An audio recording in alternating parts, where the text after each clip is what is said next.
While I was on duty, my wife cheated on me and emptied my account. The message I received in Iraq changed everything. My husband had stolen not only my heart but also my bank account. One night at 3:17 a.m., I woke up to a message on my satellite phone. $30,000 has been withdrawn from your bank account. At first I couldn't believe it, so I checked the account in cold blood. The money withdrawn was our family savings, and the withdrawal was not from the bank, but from Emily's personal account. I found out later that Emily had been cheating on me for a long time. There was a man named Mark who had stolen my money and my heart. One night at exactly 03:17, my satellite phone suddenly vibrated and my sleep was interrupted by the message light on the screen. At first I rubbed my eyes and stared at the screen absent-mindedly. What was written in the message stabbed me like a cold knife. 30,000 has been withdrawn from your bank account. Something inside me said, this can't be happening. I immediately tried to calm down. I took a deep breath. This is my duty station. This is a war zone. I shouldn't have panicked. But the storm raging inside me was growing no matter how hard I tried to suppress it. I opened the phone's internet connection and logged into the bank's app. When I looked at the transaction history, the whole truth was in front of me. Money, our life savings. Money that we had accumulated over the years by force, by saving. Like a nightmare I wanted to get rid of, it was suddenly gone. And worst of all, it wasn't from my account. It was from Emily's personal account. So it was the woman who had shared my life with me. Suddenly, in the silence of the night, the whole truth was laid bare before my eyes. Emily was cheating on me for a long time, and the man next to him was named Mark. At that moment, I felt my whole world collapse. Both my heart and my pocket. I was facing the coldest, most bitter face of betrayal. At that moment, I realized that the war was going on not only here, but also at home. Nothing until I returned from my mission. On the outside, I looked like a calm, cool-headed soldier. But inside, a storm was raging. I had to control my emotions as the weight of betrayal crushed my shoulders. This was the harder side of a battle. It was easy to blame Emily, but I knew I couldn't afford to make mistakes. I suppressed my anger. I had to stay calm, because rash deeds, rash revenge often took their toll. Every night as I counted down to the return of the mission, the real battle began. The battle for evidence. I snooped through Emily's phone. Incoming texts, tweets, deleted calls, transfers to secret accounts. Each one was evidence that confirmed the betrayal to me. Mark's name came up again and again. The late-night meetings with Emily. The disappearance of the money. I contacted friends. James was an old war buddy of mine, experienced in financial matters. Karen was a lawyer who would support me through the legal process, guide me every step of the way. We met secretly. I shared details. We strategized. My plan was clear and simple. 1. Stop the bank transactions. Withdrawals from Emily's account had to be stopped. James and I contacted the bank and blocked the accounts without anyone noticing. This was a critical step to cut off the financial aspect of the betrayal. Get custody of the children. Emily's actions were hurting not only me, but also our children. As we stood before the court, we needed decisions that would protect them. Karen meticulously prepared the evidence so that the children's well-being was paramount. I had to be the calm but determined face of the custody battle. 3. Seek my rights through legal channels. This was the last and most important step, to make him pay for the betrayal legally, not only financially but also morally. Every document, every photo, every audio recording was part of this plan.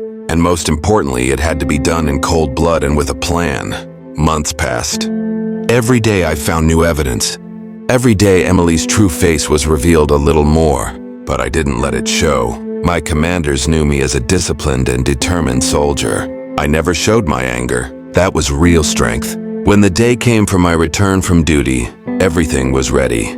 When I stepped into the house, every corner and every room reminded me of betrayal. Emily greeted me with no remorse on her face, but I was no longer the old Daniel. The first thing I did was block the bank accounts. Our money was safe, no more damage would be done. Then taking care of the children, making plans for their safety. These were my priorities. The court process was difficult. Emily tried to defend herself, but was overwhelmed by the evidence. Mark had disappeared. The judge made the best decisions for the children. Custody was awarded in my favor. In the end, justice was served. The life I had built over the years was shattered, but I found the strength to stand up again. I was the winner in this battle. The day I returned from my mission,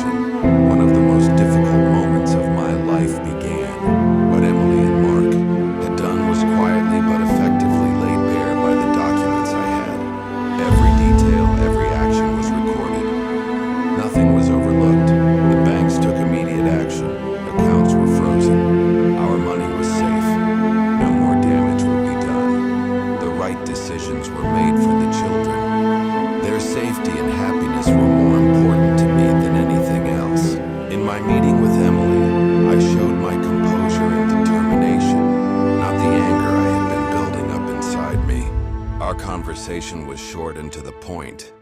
The truth was out in the open. She had not only cheated on me, she had destroyed the life, the trust, the love we had built together over the years. But I was ready to be reborn from the ashes of this destroyed life. This story does not end here. It is possible to rise again after every difficulty, after every betrayal. And I have done it. If you want to find strength despite the difficulties in your life, let's be together on this journey. Don't forget to subscribe to my channel for new stories, new lessons, and real-life moments of inspiration. I will be here with you every week. Stay strong, keep fighting. Life sometimes tests you from the place you trust the most, from the person you love the most. And when that moment comes, two voices speak inside you. One says, fall down, fall apart, don't come back. The other whispers, pull yourself together. This is not the end. This is the opportunity to start again. I listen to the second voice, because real power is not in shouting in the face of injustice. To shut up, plan, and act at the right moment. Justice, not revenge, must win. Reason, not anger, should lead the way.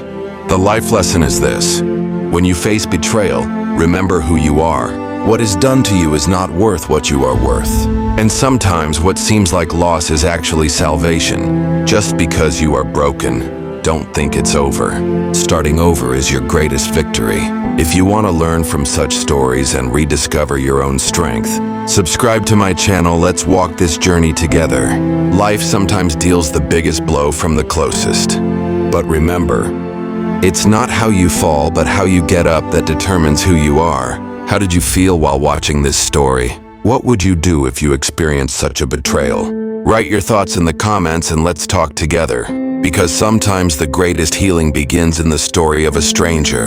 And if you are one of those who learn from life and want to remember the power within, subscribe to my channel. We're not just telling stories here. We start again here.